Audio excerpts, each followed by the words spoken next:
Namaskar. I am Dr. Savita Sharma and today I will be discussing professional grooming. Under professional grooming, I will be discussing with you meaning of the word grooming, need of grooming, overall view of grooming, do's and don'ts of grooming and general guidelines for grooming. Now let's start with the word grooming. What do we actually understand with the word grooming? It is basically a process of making yourself look neat and attractive. Things which you do to make yourself look better or tidy and pleasant can be considered as grooming. Grooming is important for a positive self-image to maintain a pleasing and attractive appearance. Now let me give you an example from your daily routine.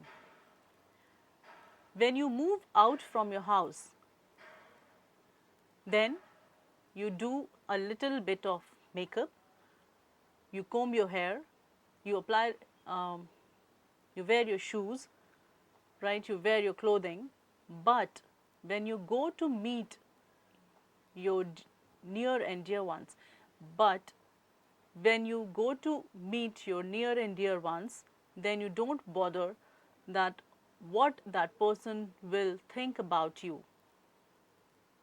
On the other side, when you are going to work in an office, or if you're working in a corporate company, or if you are working in a service industry like a hotel or airlines, then it really becomes important for you to understand the meaning of professional grooming.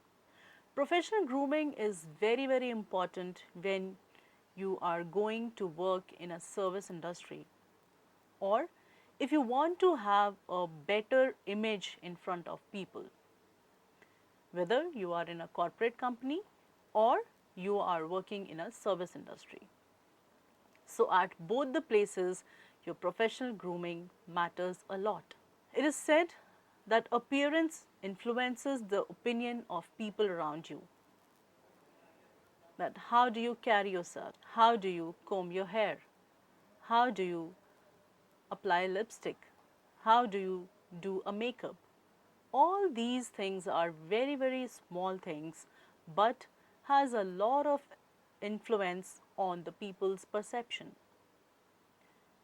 Your image is enhanced through professionalism, intelligence, and your appearance.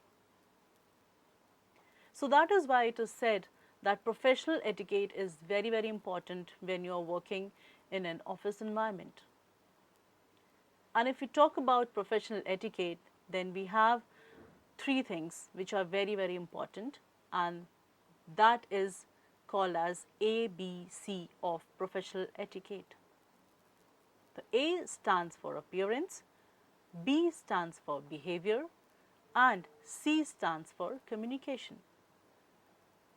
Now if we see, A means appearance, which is called as professional grooming. A stands for appearance, and it is the way you carry yourself. How do you walk? How do you apply a makeup? How do you comb your hair? All these things are important. Now next thing is behavior. How do you talk to others?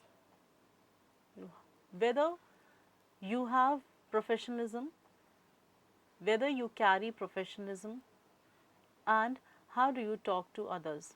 Do you give respect to others? Do you smile when you talk to people? Do you empathize when you talk to people? All these things are also important. Now let's talk about positive perception. People will have positive perception about you when you go out only when you show a positive professionalism. When you know that what is to be done when, what is to be done how. You also need to focus on your work, that your work should be done, that your work should be organized and it should be done on time. People also observe you, the level of sophistication you have, that when we are talking in an office environment, even the other person is very, very close to you, you should not just shout on them, or you should not just be in fun mood all the time, but you also need to see that what is that area where you are interacting with that person. And next thing is intelligence. Of course, if you are intelligent enough to complete your work on time and as per the standards, then of course people will have a positive perception for you. And not to forget credibility. If you are good in work, then of course you will have a very, very good image in front of other people. That it is very, very important to have right attitude and competency. Means that when you are reaching for any formal meeting, or uh, for a conference, or if you have invited a meeting, you should make sure that you are reaching on time. That shows that you give value to other people's time. Then, when you are talking with people on specific topic, you should have a clear idea about that particular thing. You should not go to attend a meeting without any information or without any knowledge on that particular topic or the agenda.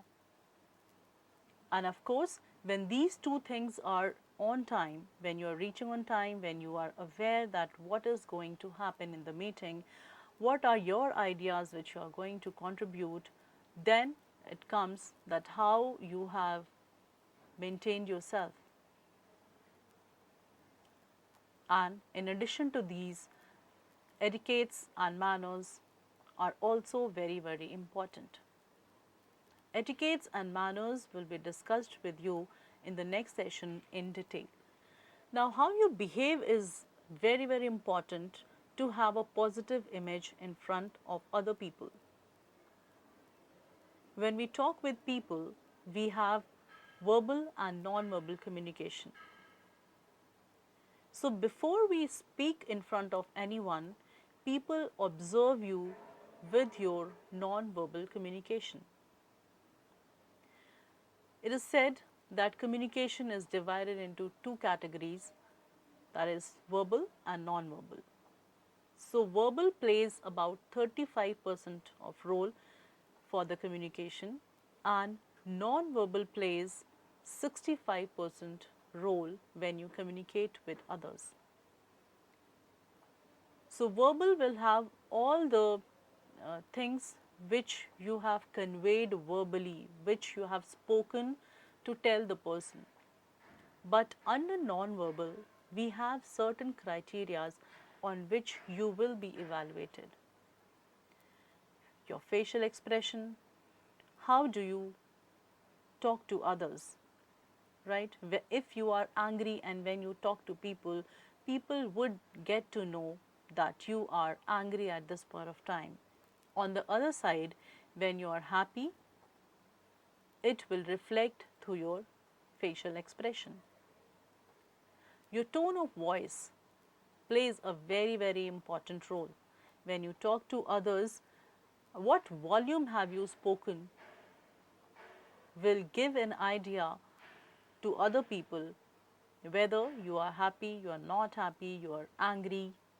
So that also plays a very, very important role. How do you move, right? People will see if you are very fast, you generally walk. Non-verbal consists of 65% of communication, which includes your facial expression, your tone of voice, your movement, your appearance, eye contact, your gesture, and your posture. Now let's talk about do's and don'ts for ladies and gentlemen. Now, there are few personal grooming habits. Personal grooming involves all the aspects of your body. Now, when we talk about personal grooming, now let's talk about personal grooming habits. Personal grooming involves all the aspects of your body. For example, overall cleanliness, uniform, hair, nails, teeth, and makeup. So let's talk about overall cleanliness. When we talk about overall cleanliness, means when we get up in the morning and we brush our teeth, we wash our face, and we take bath. So all these comes under cleanliness, and all these three should be done on a daily basis. But it does not only give you cleanliness but also makes you more energetic. Now, let's talk about few common guidelines about the uniform or clothing. Why I'm using the word uniform? Because at many offices and many organizations, especially in the service industry, we observe that many of the organizations have their uniform for their employees. So if you have a uniform, or if you do not have a uniform but you go for a formal interactions every day, then you need to keep in mind that uniform and clothing talks a lot about your organization. You must have heard earlier also that it is said that first impression is made with first 5 minutes of meeting. And in that first 5 minutes of meeting, the first minute is only on your appearance. A clean and well ironed uniform is appreciated all the time. Now let's talk about what not to wear or what not to do. So if we talk about gentlemen, then it is suggested that no casual check shirts, kurta pajama, t-shirts, cargo pants, denims, bermudas, shorts, sports shoes, sneakers, and slippers. These should not be worn when you are going for a, of course, when you have a special event in your organization and you have been asked to wear these kind of clothings, then you should be wearing that.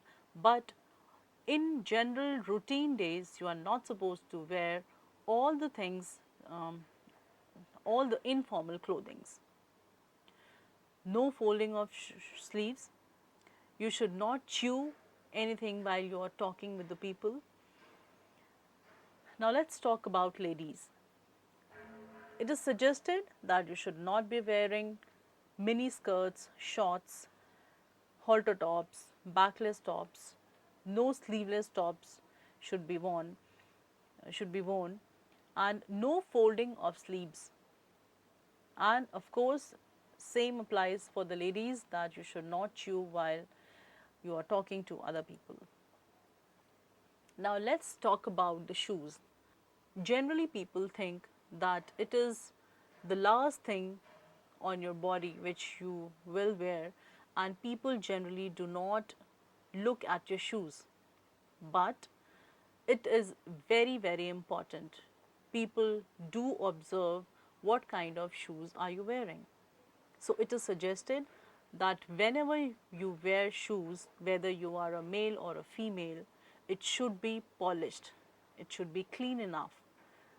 And if we talk about ladies, then it is suggested that ladies should wear bellies or shoes which has pumps or slingbacks. Do not wear shoes with open toes or open heels or open ankle straps. Shoes should be of good quality leather so that it doesn't get torn off very easily or very quickly. Shoes should be darker than your trouser. So just keep this in mind that whenever you are wearing your shoes, just see that your shoes should be darker than your trouser. For example, suppose if you are wearing a brown trouser, so your shoes should be dark brown or maybe black, but it should not be white. And when you are choosing heels, try to choose the heel height from 1 to 2 inches so that it is comfortable for you to stand for a longer period of time. Now let's talk about shoes for the males. It is generally suggested that men should wear lace-up conservative shoes that gives you more professional appearance. Shoes should always be in good condition and should be polished on a daily basis. Socks should match the color of suit or shoes and should cover the calves. Not to forget that socks should be washed on a daily basis. Belt should be in good condition and should match the color of your shoes. Now let's talk about the hairstyle.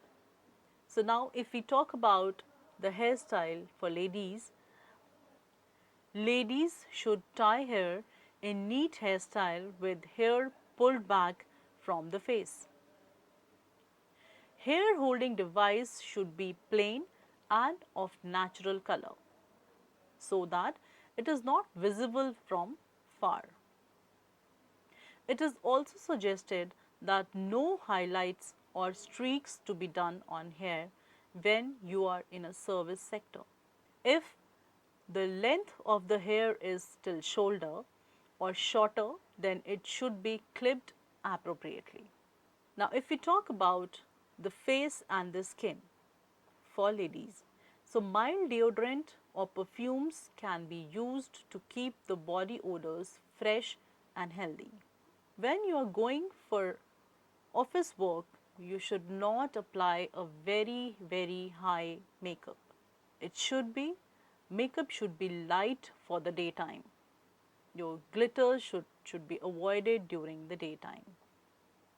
Your hands must be regularly manicured and must present a clean and elegant look at all the times.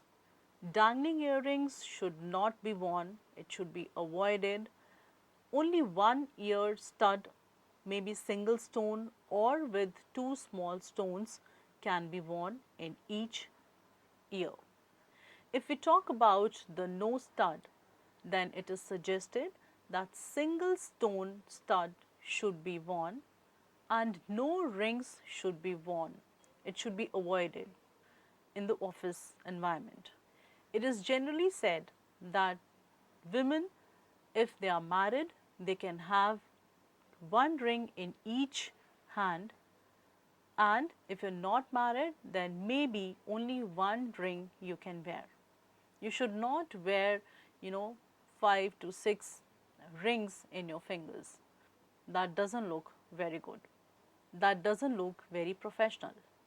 And a conservative business style watch is allowed. When you are going to office, you should try to wear a business style watch. Now let's talk about the hairstyle of the men. Hair must be trimmed and cleaned all the time. Hair should not touch the face. Generally, the young boys have all the hair coming on their face or the forehead.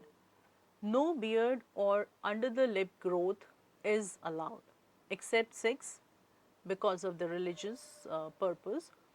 And if they are using or wearing a turban, then it should be black. No spikes and no highlightings to be done on hair. No fall over the ears, eyebrows, or even touch the back of the collar. If we talk about the face for men, then males should have a proper shave on a daily basis. Mustache, if kept, should be trimmed properly on a weekly basis or whenever it is required. Use a very mild aftershave if required so. Sideburns for men should not be longer than the earlobes. The fingernails should be closely clipped and should not extend beyond the tip of the finger. It is also suggested that when you are wearing accessories, you should be very careful about choosing all these accessories. Again, it is similar to the ladies that when you are wearing a ring, only one ring in one hand is permitted. A conservative business style watch should be used. Any chains, bracelet, earrings for men are unacceptable in an formal environment. So all these should be avoided. Spectacles should have plain glass without chromatic effects, and men's should not wear any type of earrings. If you follow all the suggestions which are talked about today, then certainly you will have a better image in your work environment. People will think, people will have a better image, people will have a better perception about you in the office. I hope the session will help you to enhance your image in your office environment. Thank you. Namaskar.